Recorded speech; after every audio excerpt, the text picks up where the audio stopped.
Alhamdulillah, berkaitan dengan kopi. Ini kok ngajinya jadi kopi nih.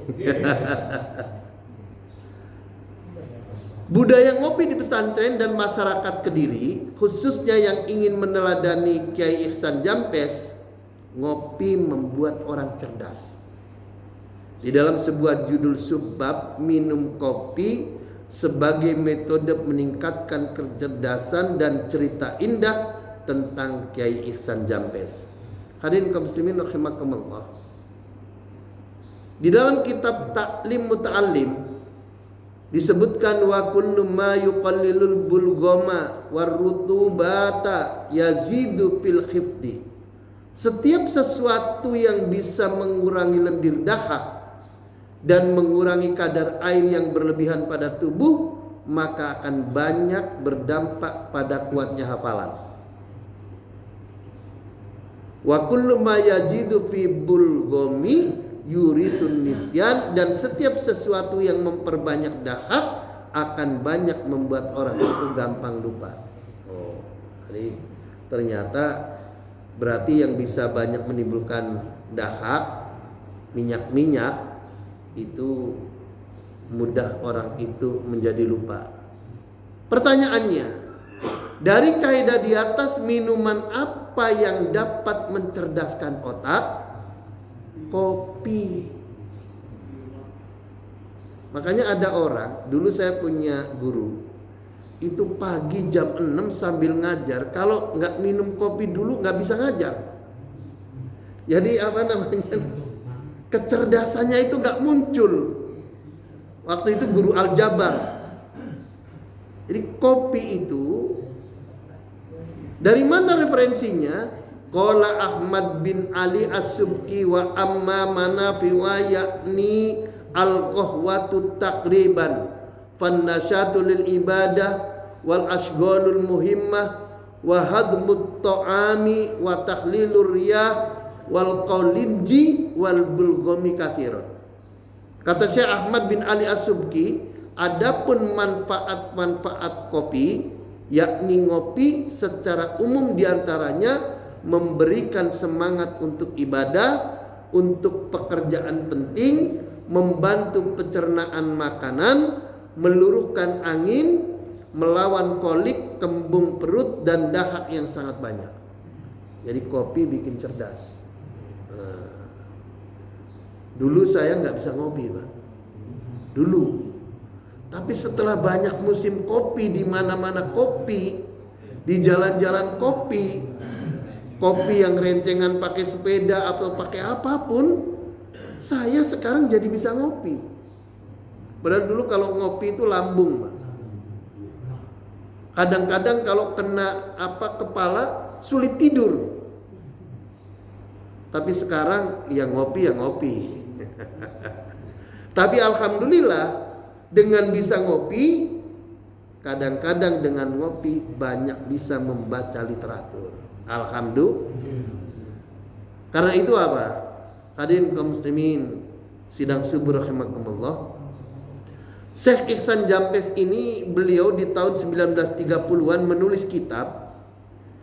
Di samping kitab tadi yang menjadi literatur di Universitas Al-Azhar Kairo, menulis kitab Irsyadul Ikhwan fi Syurbil Qahwa wad Dukhan. Petunjuk bagi saudara-saudara tentang minum kopi dan merokok. Jadi kopi dan rokok ini ditulis sama Syekh Ihsan Jampes. Beliau menerangkan tentang hukumnya ngopi dan hukumnya merokok. Karena dulu pernah kopi itu diharamkan oleh penguasa.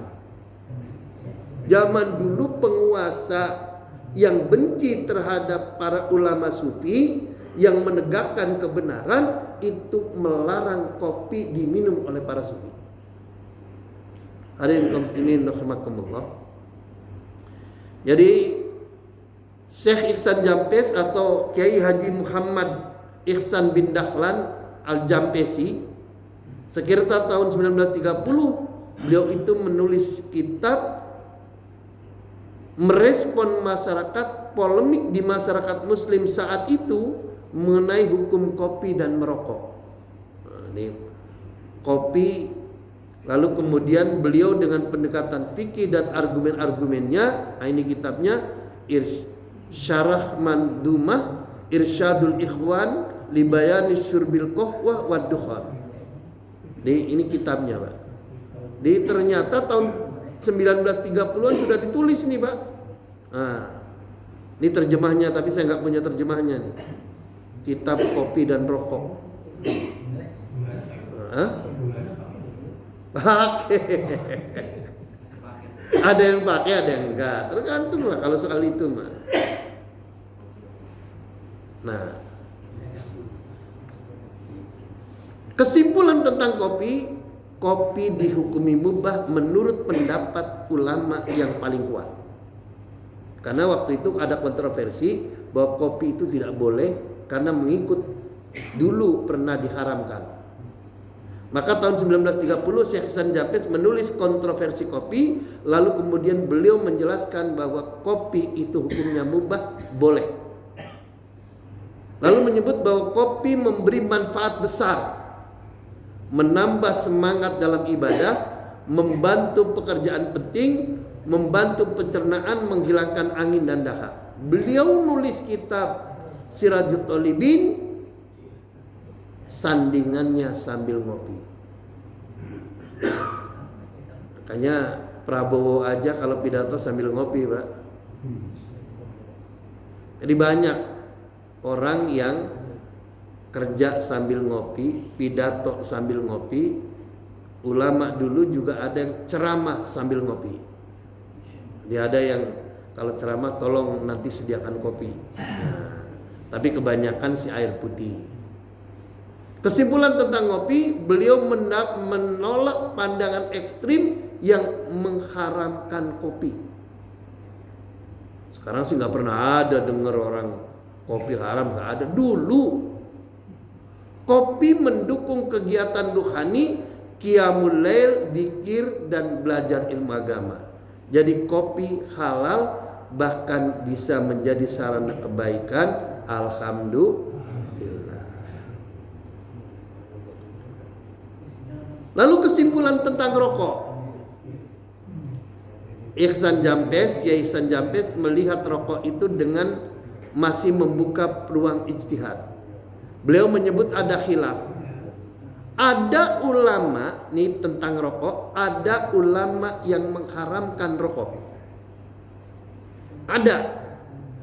Bahkan sampai-sampai belakangan, artinya mutaakhirin, kalau ini kan 1930-an, Pak. Itu termasuk majelis ulama melihat perkembangan situasi dan kondisi, kemudian menjatuhkan haram hukumnya merokok. Tapi sebagian ulama yang lain itu mengatakan merokok tidak haram, tapi cuma makruh. Makruh. Hari apa? Artinya apa? Maka kalau ada ustadz ngerokok, ada kiai ngerokok, itu kalau di daerah Jawa banyak, Pak, ustadz kiai ngerokok itu. Makanya ada cerita menarik, Pak. Dulu ada namanya menteri, namanya Malik Fajar. Beliau itu kan di Muhammadiyah. Muhammadiyah itu termasuk yang mendekati mengharamkan rokok. Makanya kalau dia lagi rapat bersama teman-temannya, mohon maaf interupsi, saya izin dulu keluar dari Muhammadiyah. Saya mau masuk NU dulu. Maksudnya mau ngerokok dulu. Setelah itulah masuk lagi ke Muhammadiyah. Hadirin kaum muslimin rahimakumullah. Jadi rokok itu, bahkan Syekh Ihsan Jampes, apabila dampaknya itu menjadi buruk tentang kesehatan dan memboroskan harta, maka bisa mengarah kepada menjadi haram. Jadi Syekh Ihsan Jampes ini alim. Karena alim, beliau mengatakan ada dua pendapat. Yang pertama haram, yang kedua makruh. Tapi beliau memilih pendapat yang makruh. Hadirin kaum muslimin rahimakumullah.